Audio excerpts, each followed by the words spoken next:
మాట్లాడుతున్నాం. 3 నెలల లోపల మీకు ఇలాంటి జెన్యూన్ పీపుల్ నిజంగా మీ దానిలో ఎటువంటి ఇది లేకపోతే మీకు తప్పకుండా ఇది జరుగుతుంది. ఇంతకుముందు మా కాలనీ రోడ్డు శోభాయమానంగా పచ్చని చెట్లతో చుట్టుపక్కల చాలా బాగుండేదండి. ఇప్పుడు చూస్తే బోడిపోయినట్టు ఎలాగ ఉంది. ఇంతకు ముందు వరకు ఇన్నేళ్లలో ఒక యాక్సిడెంట్ జరగల. ఇది వేసిన తర్వాత ఈ రోడ్డు కూడా మాది సగం కాలనీకే రోడ్డు వేశారు, సగం కాలనీయే కొట్టడం జరిగింది, మిగతా సగం చేయని కూడా లేదు.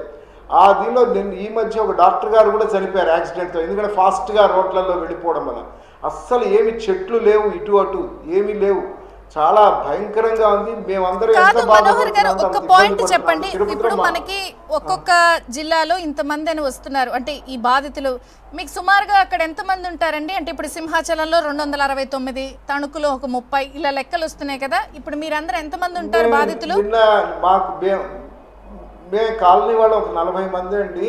కానీ నిన్న మేము ఏబిఎన్ దీని లైవ్కి వెళ్ళినప్పుడు తెలిసింది దాదాపు మాలాంటి బాధితులు ఇంకా ఒక 200 మందో 300 మంది దాకా ఉన్నారు అని. అదేంటంటే పులిగోరు ప్రభాకర్ రెడ్డి గారు కూడా అక్కడికి వచ్చారు. ఆయన మనం అందరం సమిష్టిగా కలుద్దామండి, మనం కూడా రిప్రజెంట్ చేద్దామని అన్నారు.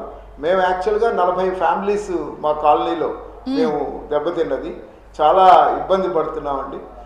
నిజంగా మేము చాలా కృతజ్ఞతలండి. మీరు అధికారులను కాకుండా అప్పట్లో ఉన్నటువంటి లోకల్ గా వైసీపీ ఎమ్మెల్యేలని లీడర్స్ ని అప్రోచ్ అవ్వలేదా అప్పుడు? సార్ మాకు ఇలా అందలేదు అది ఇదని. ఎందుకంటే అయ్యాండి వారి ద్వారానండి, మాకు అభినయ్ గారేనండి వచ్చి చేసింది, వారే అడిగారు. వారు మాట్లాడిన తర్వాతే మేము వెంటనే హామీ ఇచ్చిన తర్వాత చేసామండి. మేము మా కాలనీ మీకు చెప్పాను కదండి, 1969 గాంధీ సెంటనరీ పీరియడ్ అని. అప్పుడు లోక్నాయక్ జయప్రకాష్ నారాయణ గారు వచ్చి ఫౌండేషన్ వేశారు దీనికి. అక్కడ 2 పిల్లర్స్ కూడా కట్టడం జరిగింది. మేము వారిని రిక్వెస్ట్ చేసుకున్నాం, ఆ పిల్లర్స్ కూడా కొట్టద్దండి, హైదరాబాద్ మౌలాలి లాగా పక్క నుంచి వెహికల్స్ వెళ్ళొచ్చు, ఇది మాకు సెంటిమెంట్ అండి, కాలనీ ఏర్పాటు చేసింది మా నాన్నగారు, వీళ్ళు పెద్దవాళ్ళందరూ, అటువంటి దాన్ని మీరు చేయొద్దనంటే మేము లేనప్పుడు కొట్టేసి మీకేం పర్వాలేదు అయిపోతుంది అన్నట్టుగా పిల్లర్స్ కూడా కొట్టేశారు, చెట్లు కొట్టేశారు. అసలు ఏమి మేము ఇంతకుముందు కాలనీ పరిస్థితి నా దగ్గర ఫోటోలు ఉన్నాయండి, అవి చూస్తే వాటి పరిస్థితికి వీటికి చాలా డిఫరెన్స్ ఉంది. అసలు ఏదైనా మాకు మీరు ఏబిఎన్ ద్వారా